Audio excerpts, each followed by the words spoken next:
Champions লিগে Benfica ও Real মাদ্রিদের মধ্যকার ম্যাচ নিয়ে লিগ পর্বেও ছিল নানা আলোচনা। মরিনিও আর বেলোয়া গুরু শিষ্যের লড়াইয়ে শুরুটাই জিতেছিলেন মরিনিও।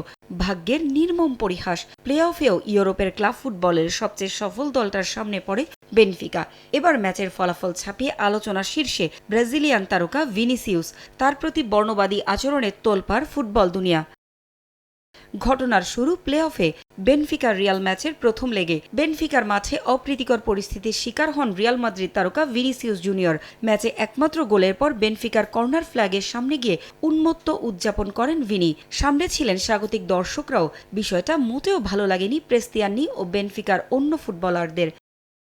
এর কিছু পর খেলা চলাকালীন বেনফিকা ফরওয়ার্ড জিয়ানলুকা প্রেস্তিয়ানি জার্সিতে মুখ ঢেকে বানর বলে বেশ কয়েকবার ডাকেন ভিনিকে। এতে ক্ষুব্ধ হয়ে ভিনিসিউস প্রেস্তিয়ানির বিরুদ্ধে বর্ণবাদী মন্তব্যের অভিযোগ তোলেন। রেফারি ম্যাচ বন্ধ করে দেন 10 মিনিটের জন্য। তার সতীর্থ কিলিয়ান এমবাপ্পে জানিয়েছিলেন প্রেস্তিয়ানি জার্সিতে মুখ ঢেকে বানর বলেছিলেন ব্রাজিলিয়ান তারকাকে। তবে বিষয়টি অস্বীকার করেন আর্জেন্টাইন ফরওয়ার্ড।